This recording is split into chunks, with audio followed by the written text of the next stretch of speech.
मिनश्शैतानिर्रजीम बिस्मिल्लाहिर्रहमानिर्रहीम अल्लाहुम्मा सल्लि अला मुहम्मदिन व अला आलि मुहम्मदिन कमा सल्लैता अला इब्राहीम व अला आलि इब्राहीम इन्नका हमीदुम मजीद रब्बि इश्रह ली सदरी व यस्सिर ली अमरी वहलुल उक़दतम मिन लिसानी यफ़क़हू क़ौली रब्बि ज़िदनी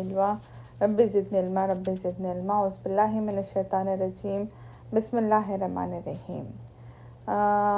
अस्सलामु अलैकुम व रहमतुल्लाहि व बरकातुहू। अल्लाह ताला से यही दुआ है कि अल्लाह ताला हमें खैर खैरियत से रखे, हम जो भी सीखते हैं उस पर अमल करने की तौफ़ीक अता फरमाए।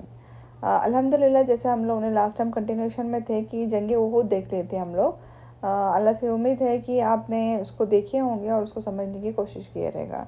जंग उहद वो जंग थी जिसमें सारे सहाबा थे, वहाँ से मुशरिक थे, कुरैश आए हुए थे, जिसमें ये जंग ऐसी थी जिसको जीत के हारे हुए जंग है। ये क्या थी? जंगे बदर कम्प्लीटली जीत गए थे, जंगे उहद जो था जीत के हार गए थे। इसमें बहुत सारे जो सहाबा थे वो शहीद हो गए थे। इसमें बहुत सारे सहाबा शहीद हो गए और हुज़ूर सल्लल्लाहु अलैहि वसल्लम के जो शहीद थे उनमें से बहुत सारे लोग सहाबा शहीद हो गए थे। इवन हुज़ूर सल्लल्लाहु अलैहि वसल्लम को भी बहुत तकलीफ हुई थी। हुज़ूर सल्लल्लाहु अलैहि वसल्लम की 2 दांत शहीद हो गए थे। उसमें हुज़ूर सल्लल्लाहु अलैहि वसल्लम को इतनी तकलीफ़ पहुंचाए थे उन लोग कि उनके सर से, उनके दांत में से, उनके चेहरे पे से इतना खून निकलने लग गया था। यानी वो ये जो जंग हुई थी, देखिए ये जंग में हमने बताए थे, ये भी डिस्कस किए थे कि इसमें फरिश्ते भी थे। जब हुज़ूर सल्लल्लाहु अलैहि वसल्लम से डिस्कस किया गया तो हुज़ूर सल्लल्लाहु अलैहि वसल्लम ने बोले कि ये जिब्रील अलैहिस्सलाम और मिकाईल अलैहिस्सलाम थे। ओके, तो जब ये फरिश्ते रहने के बावजूद भी ये जंग हार गए उन लोग। क्यों? क्योंकि यूनिटी नहीं थी उनके बीच में, उनके खुद के बीच में यूनिटी नहीं थी। लालच आ गई थी, पैसा देख लिए थे, सॉरी पैसा नहीं, वो जब उन लोग जब जंग होने के बाद में जो छोड़कर जाते हैं उन लोग, वो चीज़ों को देख के वो लालच में आ गए थे और उन लोग ने जो इंस्ट्रक्शंस दिए थे वो इंस्ट्रक्शन से भूल गए और वो नीचे उतरने लगे। तो इसकी वजह से ये जो जंग थी ये जीती हुई जंग फिर बाद में हारना पड़ा। देखिए मुसलमान जो थे उसमें से अराउंड 70 लोग शहीद हो गए थे उसमें से, और मुशरिक जो थे अराउंड 20 to 40 लोग उसमें से ख़त्म हो गए थे। और देखिए ये जंग के थ्रू अल्लाह ताला ने कुछ वर्सेस नाजिल किए। इसमें से यानी आज अल्लाह ताला फरमाते हैं कि आज जो हुआ, जो जंग जो लड़ी गई थी, 2 आर्मीज़ के बीच में जो जंग हुई थी, ये अल्लाह सुब्हान ताला की तरफ से थी ना जंग, जो भी कर रहे थे उन लोग। और अल्लाह ताला बताना चाहता था कि इसमें से कौन ईमान वाले हैं और कौन मुनाफिक है। क्योंकि हमने लास्ट टाइम देखे थे जो मुशरिक थे और जो मुनाफिक थे, अब्दुल्ला इब्न सलूल जो था, वो अपने लोगों के साथ आए थे। उनमें से 300 हुज़ूर सल्लल्लाहु अलैहि वसल्लम के पास 1000 लोग थे, 1000 में से 300 लोगों को लेके वो चला गया। तो ये क्या था? इसका मतलब क्या था? वो ईमान वाले नहीं थे, वो मुनाफिक थे। तो अल्लाह सुब्हान ताला ये भी बताना चाह रहा था हुज़ूर सल्लल्लाहु अलैहि वसल्लम को कि इसमें से मुनाफिकत कौन है, किसमें है और कौन ईमान वाले हैं। हुज़ूर सल्लल्लाहु अलैहि वसल्लम को बाद में वही भी आई कि मुनाफिकत के नाम भी बताए गए, कौन कौन मुनाफिक है उनको नाम भी बताए गए। हुज़ूर सल्लल्लाहु अलैहि वसल्लम ने किसी से डिस्कस नहीं किए सिवाय एक सहाबा के। उन्होंने हुज़ूर सल्लल्लाहु अलैहि वसल्लम ने किसी को भी नहीं बोले कि वो नेम्स कौन कौन थे। देखिए अब इसमें से कुछ हीरोज़ बोल सकते हैं, इस जो जंग के हीरोज़ बोल सकते हैं हम लोग। वो कौन कौन थे? तला इब्न अब्दुल्ला। ओके, तला इब्न अब्दुल्ला कौन थे? वो ऐसे इंसान थे, ऐसे सहाबा थे जिन्होंने हुज़ूर सल्लल्लाहु अलैहि वसल्लम को बहुत बचाया। जंग उहद में जितने भी तीर आते थे हुज़ूर सल्लल्लाहु अलैहि वसल्लम के ऊपर, वो अपने ऊपर लेते थे और हुज़ूर सल्लल्लाहु अलैहि वसल्लम को बचाने की कोशिश करते थे। इतना उनको तकलीफ़ हुई, इतना उन्होंने सब्र किया है उसमें, और इतने सारे उन्होंने उनके ऊपर तीर लिए हैं कि वो शहीद हो गए। दूसरे जो थे हज़रत हमज़ा रदी अल्लाह अन्हु, हज़रत हमज़ा रदी अल्लाह अन्हु को कोई नहीं मार सकता था, वो पता था उनको, क्योंकि इतने स्ट्रॉन्ग थे। उनको टारगेट किया गया, एक प्रॉपर आदमी को बुलाया गया, एक अबिसिनियन स्लेव को बुलाया गया, प्रॉपर टारगेट करके उसने उनको मारा और वो शहीद हो गए। मूसा इब्न उमर रदी अल्लाह अन्हु, ये कौन थे? हम अगर पीछे रिवर्स जाते हैं तो ये ऐसे सहाबा है, जब जवानी में एक टाइम था कि वो इतने पैम्पर्ड थे अपने पेरेंट्स के, अपनी मम्मी के थ्रू इतने पैम्पर्ड थे कि यानी हर कोई उनको देखता तो बोलता था कि यानी ये एक बार जो कपड़ा पहने दूसरी बार नहीं पहनते ना, उस तरीके से पैम्पर्ड थे। जब इस्लाम लाए तो इस्लाम में बहुत सारी तकलीफ़ात आई। जब वो शहीद हो गए, जब वो शहीद से पहले देखिए, जब हुज़ूर सल्लल्लाहु अलैहि वसल्लम ने उनके हाथ में फ्लैग दिए हुए थे, तो एक हाथ से फ्लैग पकड़े हुए थे, तो जब उनको एक हाथ उनका कट किया गया तो दूसरे हाथ से फ्लैग पकड़े। जब दोनों भी हाथ कट कर दिए, तकलीफ उन्हें उनको पहुंचाए, तो उन्होंने अपने सीने से उसको पकड़ करके रखा हुआ। फिर एट लास्ट जब उनको तीर मारे या जो भी किए, उसके बाद में वो जब शहीद हो गए तो वो फ्लैग गिर गया। तो उन्होंने यानी लास्ट तक अपनी पूरी कोशिश की। वो है वो मुसअब इब्न उमैर रज़ी अल्लाह अन्हु, एक time one of the richest person में से थे। आज जब शहीद हो गए, जब उनको ये कफन पहनाने, उनको जब दफनाने का टाइम आया, तो हुज़ूर सल्लल्लाहु अलैहि वसल्लम को सहाबा कहते हैं कि जब हम लोग उनके सर ढाकते हैं तो उनके पैर खुल जाते हैं, और पैर ढकते हैं तो सर खुल जाते हैं, तो हम करें क्या। देखिए वो आदमी जिनके पास नए नए कपड़े पहनने के लिए डे बाय डे थे, आज जब लास्ट में जब ऐसा टाइम आया कि कफन के लिए भी उनके पास कुछ नहीं था, तो हुज़ूर सल्लल्लाहु अलैहि वसल्लम ने बोले कि उनका सर ढाक दो और उनके पैर पे सूखी घास डाल दो। ये मोहब्बत थी। हुज़ूर सल्लल्लाहु अलैहि वसल्लम बताते ये मोहब्बत थी उनकी दीन के लिए, इस्लाम के लिए। ये बड़े बड़े लोग थे जिन्होंने अपने घर परिवार, पैसा, धन दौलत सब कुछ छोड़कर इस्लाम के लिए आए थे, दीन के लिए आए थे। उसके बाद में आते हैं साद इब्न वक्कास। साद इब्न वक्कास रज़ी अल्लाह अन्हु, वो फरमाते हैं कि हमने कुछ लोगों को देखे हैं जो वाइट ड्रेस में थे, वहाँ पर वाइट ड्रेस में थे, हमको नहीं मालूम कौन है। तो सही बुखारी शरीफ की हदीस से आता है, हुज़ूर सल्लल्लाहु अलैहि वसल्लम ने फरमाया कि ये जिब्रील अलैहिस्सलाम और मिकाईल अलैहिस्सलाम थे। का हारने का सबब यही था कि डिसोबीडियंस, उन्होंने हुज़ूर सल्लल्लाहु अलैहि वसल्लम की इंस्ट्रक्शंस को नहीं माने और अल्लाह सुब्हान तआला के इंस्ट्रक्शंस को नहीं माने थे। तो अगर हम वैसा करते हैं तो हमको उसका भुगतना ही पड़ेगा। तो हमको हुज़ूर सल्लल्लाहु अलैहि वसल्लम ने जो बताया है उसको हम लोग सुनेंगे, तो हमको इस दुनिया में अल्लाह ताला के और हुज़ूर सल्लल्लाहु अलैहि वसल्लम ने जो बताए हैं अगर हम सुनते हैं तो हम लोग इसको दुनिया में भी कामयाबी है और आखिरत में भी कामयाबी है। ये कुछ लेसन्स थे और कुछ सहाबा की स्टोरीज़ थे जो जंग उहद से हमको मिले थे।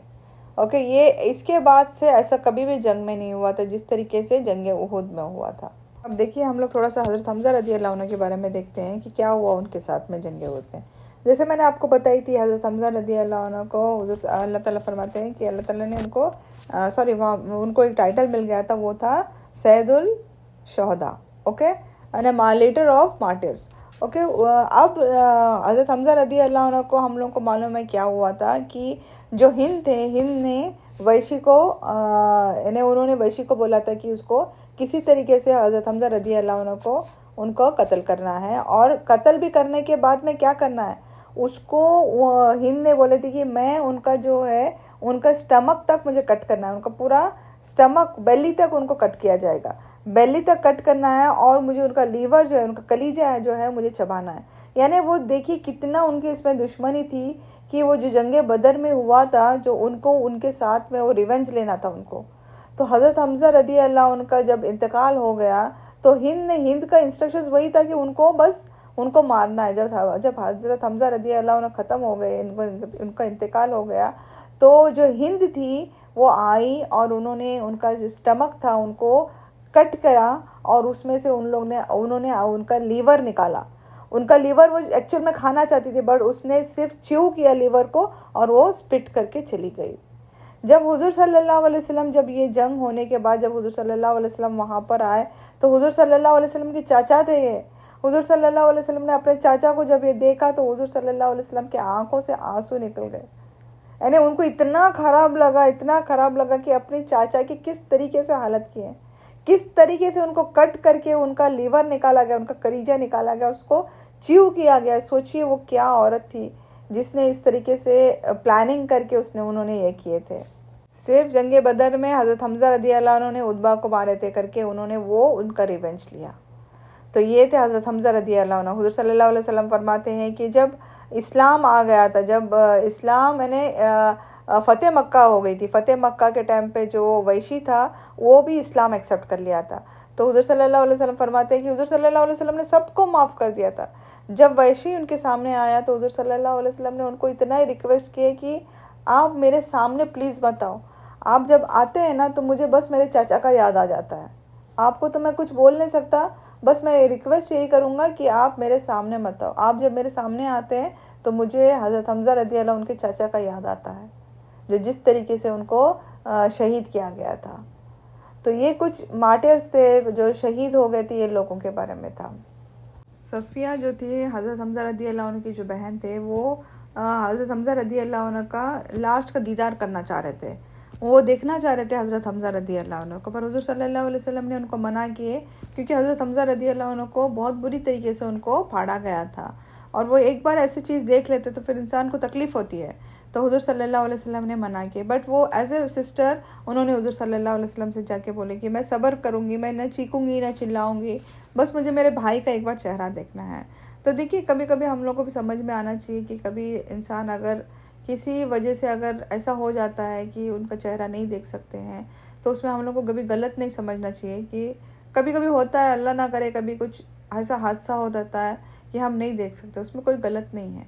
ओके, जब सब्र करने वाले अगर हैं तो फिर उनको दिखा भी सकते हैं। तो उनको जब हुज़ूर सल्लल्लाहु अलैहि वसल्लम के पास जब आके वो रिक्वेस्ट करने लगी, तो उन्होंने परमिशन भी दे दी उनको ये करने के लिए, उनका चेहरा दिखाने के लिए।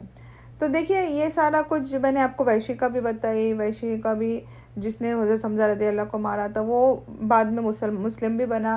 हुज़ूर सल्लल्लाहु अलैहि वसल्लम ने उनसे यही कहा कि आप, पर वो बोलते हैं कि वैशी बोलते हैं कि जब वो मारने के बाद उनको कभी भी ज़िंदगी में बोलते ना खुश नहीं रहते थे, क्योंकि उनको कहीं ना कहीं उनको लगता था कि मैंने कुछ गलत किया हूँ। वो स्लेवरी से तो आज़ाद हो गए थे, क्योंकि उनको मालूम था हज़रत हमज़ा रज़ी अल्लाह अन्हु को मारने के बाद उनको स्लेवरी से तो आज़ादी मिल जाएगी। बट वो बोलते हैं कि ना मुझे सही तरीके से रात में नींद आती थी, ना मुझे खुशी लगता था, मैं बल्कि उसके बाद और बुरी तरीके से बोलते ना वो जीने लगा, बुरी तरीके से ना मैं जीता था ना मैं मरता था, इस तरीके से हो गया था। तो फिर फ़तेह मक्का हो गई। फ़तेह मक्के के बाद वैशी ने भी इस्लाम एक्सेप्ट कर लिया, और फिर वही हुज़ूर सल्लल्लाहु अलैहि वसल्लम ने बोले कि आप जो भी हो, आप मेरे सामने बस नहीं आना, क्योंकि मुझे मेरे चाचा का चेहरा याद आता है। देखिए, अब इनमें से 70 लोग शहीद हो गए थे जंग ऊद में, 70 लोग शहीद हो गए थे, तो उनमें से मोस्ट ऑफ देम अंसार से थे। तो हुज़ूर सल्लल्लाहु अलैहि, देखिए अभी इतने तो कब्र खोद नहीं सकते थे उन लोग, 70 खोदना बहुत मुश्किल हो जाता है। तो अल्लाह हुज़ूर सल्लल्लाहु अलैहि वसल्लम ने बोले कि अब इनमें से सबसे ज़्यादा कुरान को कौन मेमोराइज़ किए हुए हैं, कौन हिफ्ज़ किए हुए हैं, जिसने हिफ्ज़ किया है तो सबसे पहला हम लोग उनको दफनाएंगे, उसके ऊपर से एक, उसके ऊपर से, यानी एक कब्र में 1, 2 या 3। ओके, क्योंकि इतने सारे कब्र खोदना बहुत मुश्किल था उस टाइम पे। और शहीद के लिए हम लोग को मालूम है, एक शहीद के लिए कोई नहलाना धुलाना नहीं रहता उनके लिए, क्योंकि इंशाल्लाह आखिरत में जब वो उठेंगे तो उसी हालत में उठेंगे, एक शहीद उसी हालत में उठेगा।